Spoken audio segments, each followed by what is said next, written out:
Lebih lengkap soal pemanggilan Komnas HAM terhadap Densus 88 terkait penembakan Dr. Sunardi, kami membahasnya bersama dengan Komisioner Komnas HAM, Khairul Anam, dan Direktur Jaringan Moderat Indonesia, Islah Bahrawi. Selamat sore, Assalamualaikum Mas Khairul, Mas Islah. Kalau kita cek misalnya 3 tahun terakhir, itu angka kekerasan yang dilakukan oleh Densus 88 sangat turun. Sebenarnya memang resiko-resiko terhadap upaya perlawanan dari kelompok jaringan teroris ini pasti ada, karena memang mereka ini kan dalam metodologi bergeraknya selalu berusaha melindungi dirinya dengan kehidupan normal. Mereka berusaha melakukan infiltrasi terhadap kegiatan-kegiatan keseharian masyarakat, sehingga ketika terjadi penangkapan ini memang biasanya ada sikap-sikap resisten dari kelompok-kelompok ini. Ini biasa terjadi.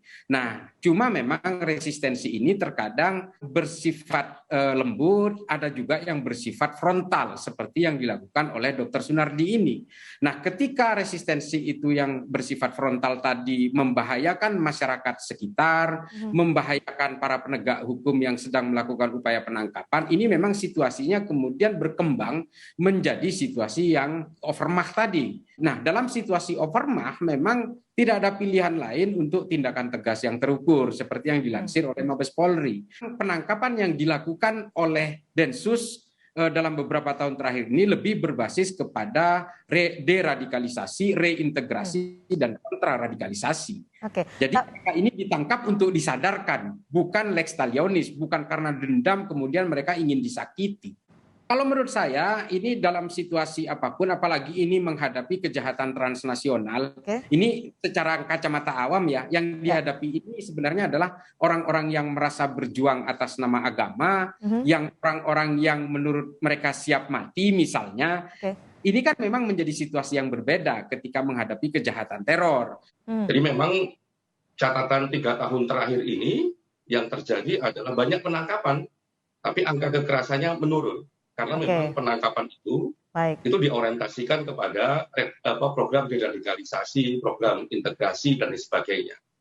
Masih setelah perlukah tim Densus 88 menjelaskan ini, memberikan klarifikasi soal penangkapan hingga menyebabkan Dr. Sunardi yang terlibat tindakan teroris ini tewas? Saya sangat mengapresiasi tindakan apa yang dilakukan oleh Komnas HAM, karena begini, asumsi-asumsi yang berkembang di luaran ini melalui media sosial maupun media mainstream ini kan sudah terlalu liar. Dan ini sesuai dengan tujuan dari Komnas HAM agar peristiwa ini menjadi terang benderang, itu saya sangat sepakat. Tapi bagaimanapun situasi overmah ini kan, penegak hukum ini sebagai manusia biasa kan punya hak untuk mempertahankan kehidupannya.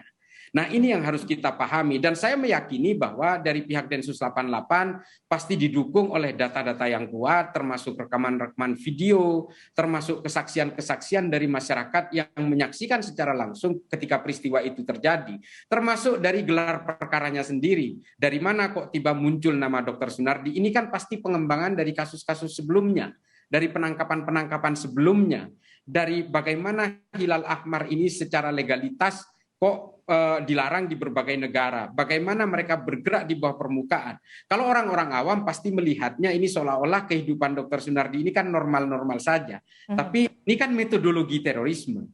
Memang seperti itu. Dan mereka yang bergerak di bawah permukaan ini hanya pihak penegak hukum yang bisa mengiris itu, bisa menyisir itu. Kalau orang awam seperti saya melihatnya di atas permukaan, oh ini dokter, ini bergerak dalam bidang kemanusiaan, tapi kan kita nggak tahu bahwa Hilal Ahmar ini adalah lembaga yang memang dipakai sebagai cover untuk menyalurkan jihadis trafficking ke banyak negara.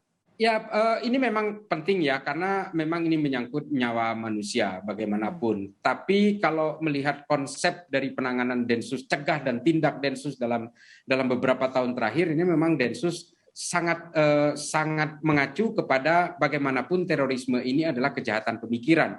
Ini Pak Kadensus di berbagai media artinya tidak bisa dihentikan dengan peluru, tapi bisa dihentikan dengan moderasi agama dan edukasi kebangsaan lainnya.